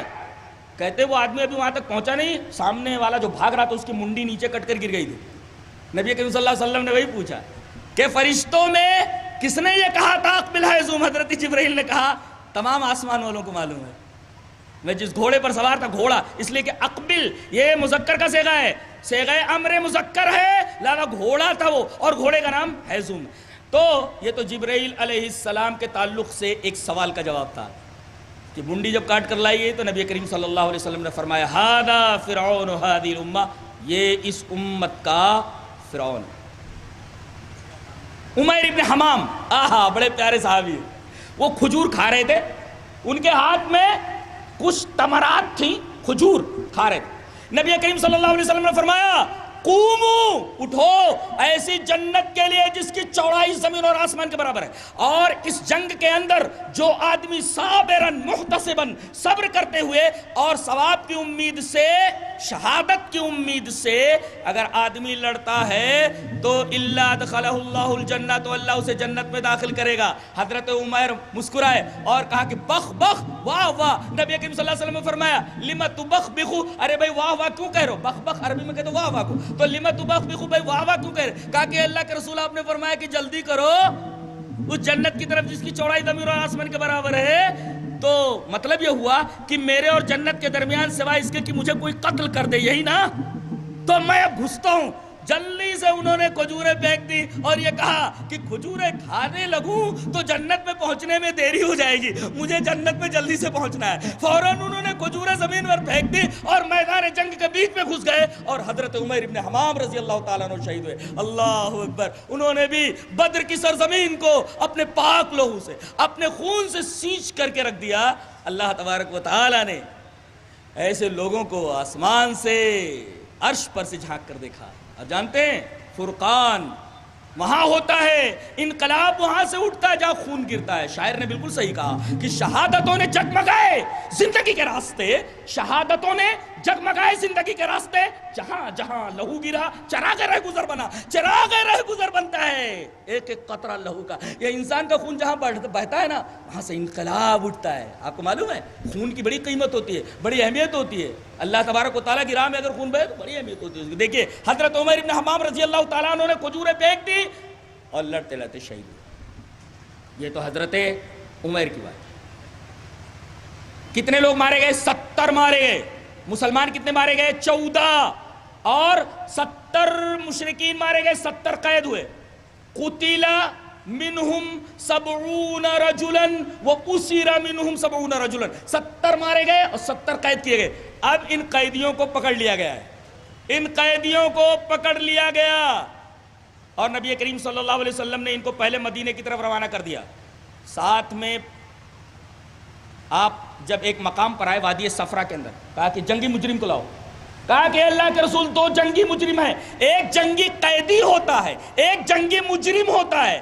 دیکھو ہیروشیما کے اوپر جس آدمی نے بم ڈالا وہ جنگی قیدی نے، جنگی مجرم ہے، اور جنگی مجرم کی سزا صرف موت ہوتی ہے. کہا کہ جنگی مجرم کون کون ہے؟ کہا کہ اللہ کے رسول 2 لوگ ہیں. کہا کہ کون کون؟ کہا کہ نضر ابن حارث اور عقبہ ابن ابی معیط. یہ وہی بدماش ہے کہ نبی کریم صلی اللہ علیہ وسلم سجدے میں سر رکھے رہتے تھے تو اونٹ کی اوجڑی لا کر کے آپ کے سر کے اوپر رکھ دیتا تھا. فاطمہ آتی تھی، روتی رہتی تھی، اور اوجڑی کو آپ نبی کریم صلی اللہ علیہ وسلم کے سر مبارک سے ہٹانے کی معصوم کوششیں کیا کرتی تھی. یہ وہی بدماش ہے. تو نضر ابن حارث کو قتل کیا گیا وادی صفرا کے اندر. اور جب عرق الزبیہ کے اندر پہنچے تو نبی کریم صلی اللہ علیہ وسلم نے دوسرے جنگی مجرم کو، جس کا نام عقبہ ابن ابی معیط تھا، نضر ابن حارث کو وادی صفرا کے اندر یہ جنگی مجرم تھا، قتل کر دیا گیا. اور وادی عرق الزبیہ کے اندر قتل کر دیا گیا دوسرے جنگی مجرم کو، عقبہ ابن ابی معیط کو. اس سے یہ نقطہ ملا کہ جنگی قیدی الگ ہوتے ہیں، جنگی مجرم الگ ہوتے ہیں. جنگی مجرموں کو قید نہیں کیا جاتا، انہیں موت کی سزا دی جاتی ہے. اچھا، قیدیوں میں تبادلہ بھی ہوتا ہے، قیدیوں کا تبادلہ. ہاں یہ بھی ہم نے سیکھا ہے. کہاں سے؟ غزوہ بدر سے. سعد ابن نعمان یہ عمرہ کے لیے گئے تھے، ابو سفیان نے ان کو پکڑ کر کے باندھ لیا تھا، کہا کہ جانے نہیں دوں گا، بدماش تو ادھر آیا ہے، اب ادھر ہی تو رہ. اور جب ابو سفیان کا لڑکا جنگ بدر میں گرفتار ہوا، عمر ابن ابی سفیان، تو نبی کریم صلی اللہ علیہ وسلم نے فرمایا قیدیوں کا تبادلہ کر لو. عمر ابن سفیان کو ادھر سے روانہ کرتا ہوں، سعد ابن نعمان کو ادھر سے بھیجو. قیدیوں کا تبادلہ، یہ تصور بھی ہم کو ملا کہاں سے؟ غزوہ بدر سے. جنگی قیدیوں کے ساتھ کیا سلوک کیا جاتا ہے آگے بیان. جنگی مجرموں کے ساتھ کیا سلوک کیا گیا؟ موت کی سزا دی گئی. اور قیدیوں کا تبادلہ کس طرح کیا گیا یہ بھی ہمیں غزوہ بدر سے ملا. یہ دروس اور عبر ہیں، یہ لیسنز اینڈ ایڈمونیشنز اور وارننگز ہیں. یہ سب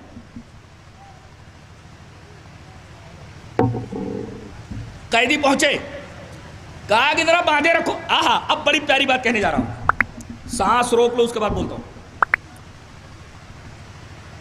حضرت مصعب ابن عمیر نے دیکھا کہ ان کے بھائی عزیر یا عزیز یا ابو عزیز، دو تین نام لکھے ہوئے، بہرحال ان کے بھائی ہیں. کون؟ مصعب ابن عمیر کے. نبی کریم صلی اللہ علیہ وسلم نے فرمایا، مشورہ لیا، کہا کہ ان قیدیوں کے ساتھ کیا کیا جائے. حضرت عمر نے کہا کہ اللہ کے رسول سب کو قتل کر دیا جائے اور رشتہ دار اپنے رشتہ دار کو قتل کرے. لیکن حضرت ابوبکر نے مشورہ دیا کہ اللہ کے رسول ان کے اوپر رحم کیا جائے، فدیہ دے کر چھوڑ دیا. اور نبی رحمت للعالمین انہوں نے حضرت صدیق کے اس مشورے کو قبول فرمایا، حضرت عمر کے اس سخت مشورے کو آپ نے ریجیکٹ کر دیا. اور آپ نے تین چیزیں فرمائی. ایک تو فدیہ تقریباً 4000 درہم فدیہ دو. چلو فدیہ نہیں دے سکتے تو 10 لڑکوں کو پڑھا دو اگر تمہارے پاس پڑھنے اور لکھنے کی صلاحیت ہے. تو پتہ یہ چلا کہ غیر مسلم لوگوں سے بھی مسلمان بچے تعلیم حاصل کر سکتے ہیں چند شرائط کے ساتھ. کہتے ہیں ہم اپنے لڑکوں کو فلاں اسکول کے اندر نہ بھیجیں اس لیے کہ وہاں غیر مسلم اساتذہ ہیں. یہ سب ساری چیزیں نہیں دیکھی جاتی. نبی کریم صلی اللہ علیہ وسلم نے غیر مسلموں سے مدد لی، ان اساتذہ سے مدد لی جو پڑھنا لکھنا جانتے تھے کہ 10 مسلمان بچوں کو پڑھا دو. تو غیر مسلم اساتذہ سے علم لینا بھی ثابت ہے. آپ کسی یونیورسٹی اور کالج کے اندر اس طریقے کی چیزیں کر سکتے ہیں، تعلیم لے سکتے ہیں. تو اہمیت علم کا اندازہ ہوا کہ اسلام میں علم کی کیا اہمیت ہے کہ 10 بچوں کو لکھنا پڑھانا سکھا دو اور ہم تم کو چھوڑ دیتے. اچھا اور نہیں تو 4000 درہم دو فدیہ اور تم کو چھوڑ دیا جاتا. آپ کے داماد بھی گرفتار ہو کر آئے تھے. آپ کے داماد ابو العاص گرفتار ہو کر کے آئے تھے جن پر آپ کی بڑی بیٹی حضرت زینب دی ہوئی تھی. فدیہ کی رقم معلوم ہوئی 4000 درہم. تو حضرت زینب نے اپنے شوہر کو چھڑانے کے لیے اپنا ایک ہار بھیجا. جب یہ ہار نبی کریم صلی اللہ علیہ وسلم کے پاس آیا کہ آپ کی بیٹی زینب نے آپ کے داماد کو چھڑانے کے لیے یہ ہار بھیجا ہے، تو وہ ہار دیکھ کر کے آپ زاروں قطار رو پڑے، اس لیے کہ یہ ہار آپ کی بیوی محترمہ حضرت خدیجۃ الکبریٰ نے اپنی بیٹی زینب کو دیا تھا. نبی کریم صلی اللہ علیہ وسلم نے اس ہار کو دیکھ کر کے رونا شروع کر دیا اور پرانی یادیں تازہ ہو گئی، جو پیاری پیاری یادیں وابستہ تھی حضرت خدیجۃ الکبریٰ رضی اللہ تعالیٰ عنہ کے ساتھ، ساری یادیں تازہ ہو گئی اور آپ رو پڑے. صحابہ نے پوچھا کہ اللہ کے رسول آپ کیوں رو رہے ہیں؟ کہا کہ یہ وہی ہار ہے جو خدیجہ نے میری بچی کو دیا تھا، میری زینب کو دیا تھا. اگر مناسب سمجھو تو ایک ماں کو ایک بیٹی کو اس کی ماں کا دیا ہوا ہار، اس کی ماں کا دیا ہوا تحفہ واپس لوٹا دو. صحابہ کرام بھی رونے لگے، کہا کہ اللہ کے رسول آپ جیسا حکم دیں، آپ جیسا کہیں ہم کرنے کے لیے تیار ہیں. لہذا حضرت زینب کو وہ ہار واپس کر دیا گیا اور ابو العاص کو اس شرط کے اوپر چھوڑ دیا گیا کہ تم کافر ہو، میری بیٹی مومنہ ہے، تمہارے ساتھ نہیں رہ سکتی، لہذا جا کر کے میری زینب کو فوراً بھیج دو. اس لیے کہ اسلام اور کفر دونوں ندی کے 2 پارٹ ہیں، دونوں ایک ساتھ نہیں رہ سکتے، لہذا پہنچ کر کے میری بیٹی کو واپس کر دینا. اور انہوں نے اس وعدے پر عمل بھی کیا، حضرت زینب کو بھیج دیا اور بعد میں اللہ تبارک و تعالی نے اسلام کی توفیق دی اور اسلام لے آئے. جنگی قیدیوں میں سب کے ہاتھ باندھ دیے گئے تھے تاکہ یہ بھاگ نہ سکیں. نبی کریم صلی اللہ علیہ وسلم نے کراہ سنی کرا سنی تو پتہ یہ چلا کہ آپ کے چچا حضرت عباس کی کرا ہیں، شاید ان کو کس کر کے باندھ دیا گیا تھا، آپ بار بار گھجرے سے باہر نکل رہے ہیں، اندر جا رہے ہیں، سپاہی جو مقرر ہیں، صحابہ کرام جو مقرر ہیں قیدیوں کی نگرانی پر، آپ کا اضطراب دیکھ رہے ہیں، آپ کی پریشانی دیکھ رہے ہیں اور پوچھ رہے ہیں کہ اللہ کے رسول کیا بات ہے، آپ کو نیند نہیں آ رہی ہے؟ کہا کہ عباس کی کرا نے میری نیند اڑا دی ہے، اگر مناسب سمجھو تو ان کی مشکیں ڈھیلی کر دو، ان کی گرہیں ڈھیلی کر دو۔ اللہ کے رسول صلی اللہ علیہ وسلم کے چچا کی گرہیں ڈھیلی کی گئی، ان کی گرفت کی تو تمام قیدیوں کے جو بند تھے وہ ڈھیلے کر دیے گئے۔ دنیا میں قیدیوں کے ساتھ اس طریقے کا سلوک کہیں نہیں کیا جاتا۔ آج جتنے بھی قید خانے دنیا میں ہیں، چاہے وہ امریکہ کے چاہے برطانیہ کے، کوئی بھی مسلمان اگر پکڑا جاتا ہے جھوٹے الزام کے اندر 0 ڈگری ٹارچر کیا جاتا ہے، ان کو 0 ڈگری ٹارچر، جس کا تصور بھی ہمارا نوجوان نہیں کر سکتا، ہم نہیں کر سکتے۔ 0 ڈگری ٹارچر کیا جاتا ہے۔ یہاں ہمارے نبی کی رحمت دیکھو، وَمَا أَرْسَلْنَاكَ إِلَّا رَحْمَةً لِّلْعَالَمِينَ۔ قیدی ہیں، آپ کے دشمن ہیں، آپ کو آپ کے ساتھیوں کو آپ کے شہر سے نکلنے پر مجبور کر دیا گیا ہے، مگر رحمت دیکھیے کہ ان کا کراہنا آپ کے دل کے اوپر بار گزر رہا ہے اور آپ کہہ رہے ہیں ان کی گرفتیں ڈھیلی کر دو، ان کی گرہیں ڈھیلی کر دو، مجھے نیند نہیں آ رہی ہے۔ اور صحابہ کرام یہ کہتے ہیں کہ ہم لوگ کھجور کھاتے تھے، قیدیوں کو روٹی دیتے تھے، قیدیوں کو کپڑے دیے گئے۔ لوگ کہتے ہیں کہ قیدیوں کو کپڑا دینا یہ دوسرے لوگوں کی ایجاد ہے، ارے یہ اسلام کی ایجاد ہے۔ اسلام نے کہا قیدیوں کو اچھا رکھو، قیدیوں کے ساتھ اچھا سلوک کرو، کپڑے دو، سب کو کپڑے دیے گئے۔ ارے مسلمان بھوکے رہ کر کے اب خود کھجور کھاتے تھے اور قیدیوں کو روٹی کھلاتے تھے۔ قیدی شرم سے کہتے تھے ارے بھائی ایسا میرے ساتھ کیوں کر رہے ہو، ہمیں اچھا نہیں لگ رہا ہے، تم لوگ روٹی کھا لو، ہمیں کھجور دے دو، ہم کھجور کھا کر بھی زندہ رہ سکتے ہیں۔ لیکن وہ کہتے تھے کہ نہیں، نبی نے ہمیں حکم دیا ہے، رحمت للعالمین نے ہمیں حکم دیا ہے کہ ہم تمہارے ساتھ اچھا سلوک کریں، تم روٹی کھاؤ، ہم لوگ کھجور کھا لیں گے۔ یہ قیدیوں کے ساتھ اس نے سلوک ہے۔ اور ایک نکتہ اور بتاؤں، حضرت مصعب ابن عمیر کے جو بھائی ہیں حضرت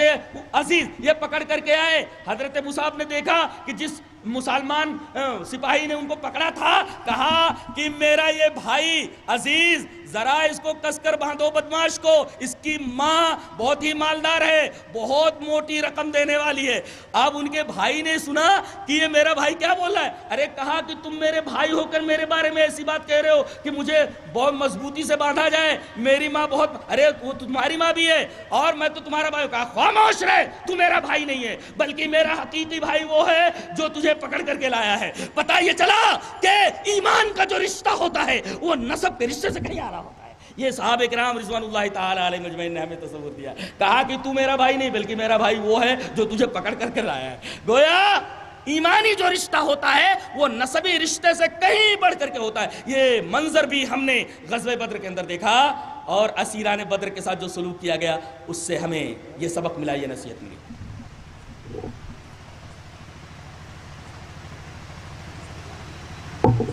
دوسرا ایک نکتہ اور بتانے جا رہا ہوں، علماء کی بارگاہ سے اب تک آدمی سمجھتا ہے کہ بھئی سامنے آدمی سے اگر ہم مقابلہ کریں تو اس وقت تک رکے رہے جب تک کہ ہماری طاقت برابر نہ ہو جائے، جتنی طاقت اس کے پاس ہے اتنی طاقت ہمارے پاس ہو جائے تب لڑیں۔ نہیں، غزوہ بدر سے ہمیں یہ تاثر ملا کہ ہم اگر اپنا اتصال اللہ کے ساتھ کر لیتے ہیں، ہمارا بندن، ہمارا تعلق، ہمارا ربط استوار ہو جاتا ہے اللہ تبارک و تعالیٰ سے، تو ہمیں سامنے والے کی طاقت کے برابر ہونا ضروری نہیں۔ ادھر 313 ہے، سامنے 1000۔ یہ سبق بھی ملا کہ ضروری نہیں کہ سامنے والے کی جتنی قوت ہے ہم اس قوت کے برابر ہو جائیں اس کے بعد لڑیں، یہ ضروری نہیں۔ دوسری چیز یہ کہ اللہ فرماتا ہے کہ لِيُحِقَّ الْحَقَّ وَيُبْطِلُ الْبَاطِلَ، اللہ یہ چاہ رہا ہے کہ حق کو حق کر دے اور باطل کو باطل کر دے۔ دیکھیں حق کو حق کرنے کی نسبت اللہ کی طرف کی گئی، باطل کو باطل کرنے کی نسبت اللہ کی طرف کی گئی۔ پتہ یہ چلا کہ اسلام مجرد نظریے کا نام نہیں ہے، بلکہ باطل کو باطل کرنے کے لیے، حق کو حق کرنے کے لیے ہمیں دعوت کے میدان میں آگے بڑھنا ہے۔ بعض لوگ کہتے ہیں کہ بھائی فلاں کے تعلق سے ایسی بات نہیں کہی ہے، ٹھیک ہے، ہم آپ کے تعلق سے بات نہیں کر رہے. ہم تو جو صحیح عقیدہ ہے، جو چیز ہے، حق ہے، وہ ہم بیان کر رہے ہیں. جو باطل ہے اس کو ہم بیان کر رہے ہیں. لیحق الحق ویبطل الباطل. صرف عقیدہ راسخہ اور صحیح عقیدہ رکھنا اپنے پاس یہی کافی نہیں ہے، بلکہ لیحق الحق. اب حق کو حق کرو. اسلام مجرد نظریے کا نام نہیں ہے، بلکہ اسلام نام ہے عمل کا. آپ کے پاس جو عقیدہ آ گیا سامنے والے کے سامنے پیش کرو. آپ کے پاس جو عمل آ گیا، صحیح طریقے، صحیح عمل ہے، آپ لوگوں کے سامنے پیش کیجیے. اسلام صرف مجرد نظریے کا نام نہیں، نظری نہیں ہے، بلکہ عملی ہے، واقعی ہے.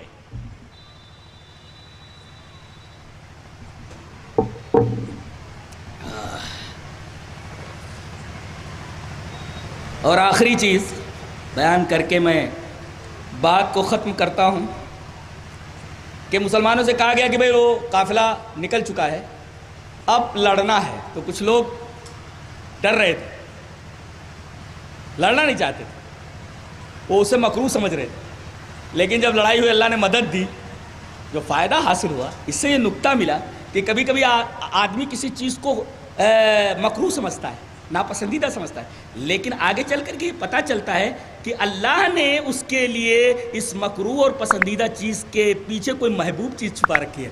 لہذا یہ توکل کا سبق دیا گیا ہے کہ آدمی کو ہمیشہ اللہ کے اوپر توکل کرنا چاہیے. یہ غزوہ بدر کے اوپر ایک سرسری نظر تھی اور ہم نے وہ سرسری بات آپ کے سامنے پیش کر دی ہے. اللہ تبارک و تعالی ہمیں نیک عمل اور اچھی سمجھ کو توفیق عطا فرمائے. وآخر دعوانا الحمدللہ رب العالمین.